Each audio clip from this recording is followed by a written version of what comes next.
pondered over the true architects of global wealth? Forget the flashy tech giants or royal families. The real deal is the Rothschild family. They are not your overnight billionaires. We're talking about wealth built over decades and centuries. But how did this family, born into poverty in a Jewish ghetto, rise to such heights of power and wealth? Let's find out. Their net worth is rumored to be around $1 trillion, with an annual income that'll make your jaw drop a cool $390 billion. And no, this isn't fiction. It's the real deal. So, who are these Rothschilds? How did they stack up so much wealth? Well, it's a story of smart moves and a struggle spanning decades or even centuries. Let's travel back to a time when Europe was ruled by Christians and Jewish folks lived scattered across the Roman Empire. But where did they call home? Well, they were squeezed into tight ghettos, houses packed so close that light struggled to get in. These houses didn't have regular numbers. Instead, they were marked with symbols. One such symbol was a red shield, and the family inside is now known as the Rothschild family. In the middle of all these challenges, the Rothschild family emerged, and their story begins with a name Rothschild, which means red shield in German. But why red? This red shield wasn't just a name. It became a symbol of strength. It became a guiding light, helping the family navigate through history's rough waves. Mayer Amschel Rothschild was born in 1744 on a narrow street called Frankfurter Judingasse, where Jews were made to live. Even with tough conditions, Mayer's father taught him how to read and write Hebrew, giving him an advantage. Mayer's dad also saw that Mayer was good with business and started teaching him how to trade. But what pushed Mayer to become one of the most successful bankers in Europe?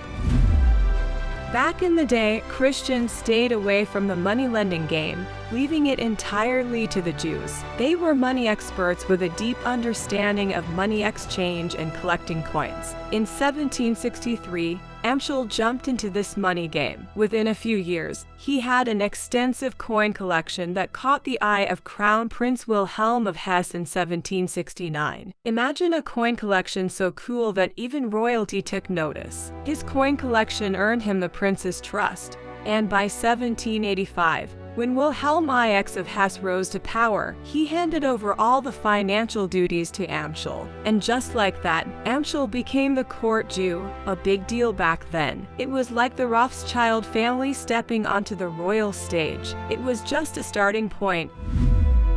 Nathan Mayer Rothschild was an adventurer. He set up a banking house in London in 1798. And boom, it became a powerhouse in Europe. James Rothschild took the business to Paris in 1817, while Solomon Rothschild did the same in Vienna in 1820. Even Karl Rothschild joined the party by expanding their business into Vienna in 1821. Ever wondered how these brothers pulled off their master plan when they were scattered across different countries? Well, they had a robust communication network. Think careers zipping around and messages encoded like secret agents. They were the real pioneers of long-distance coordination. Now, you might be getting curious to know the magic behind their banking success, aren't you? Let's get into this right away. As the Rothschild family grew, so did their wealth and influence. They diversified their holdings into real estate, art collections, and other assets. In fact, the Rothschilds became patrons of the arts, commissioning works from famous artists like Delacroix and Goya. The family also invested heavily in education, founding schools and universities that continue to thrive today. But can we really expect a success story without its fair share of ups and downs?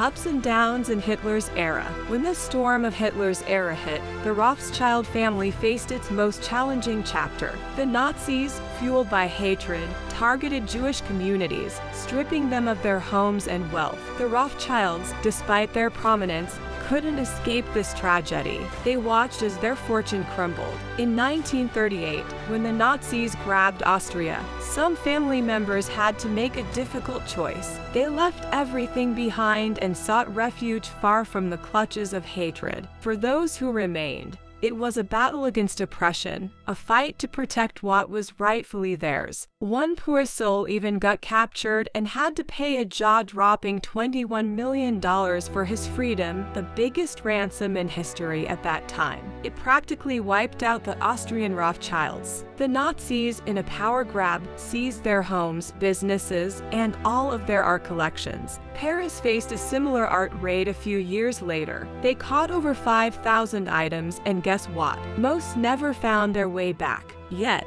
from the ruins of their fortune, the Rothschilds found the strength to rebuild. How did they manage to rise from the ashes of such devastation? After World War II, the French Rothschilds bounced back, only to get hit again when the French socialists took over their bank in '81. But guess what? The English branch somehow got through the chaotic 20th century and kept all their money safe. Sir Evelyn Rothschild led this survival mission. He then passed the responsibility to David Rothschild in 2003, who basically brought both French and British branches.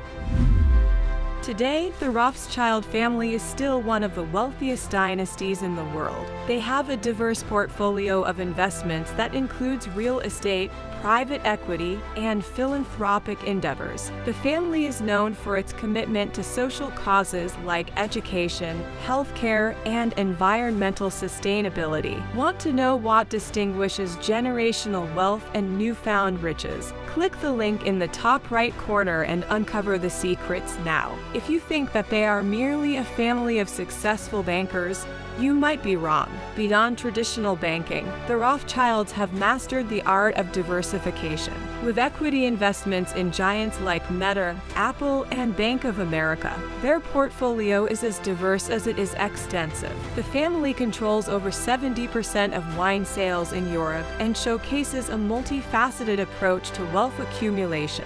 Their strategic investments in transportation, communication, and energy networks highlight a forward-thinking mindset. As we conclude this journey through the captivating history of the Rothschild family, we see not just a tale of wealth, but a saga of resilience, strategic prowess, and an unwavering commitment to shaping the world. Join us next time on Different Worlds as we uncover more stories from the intriguing lives of billionaires. Don't forget to like, subscribe, and hit that notification bell to stay tuned to the extraordinary. Until next time, this is Different Worlds, signing off.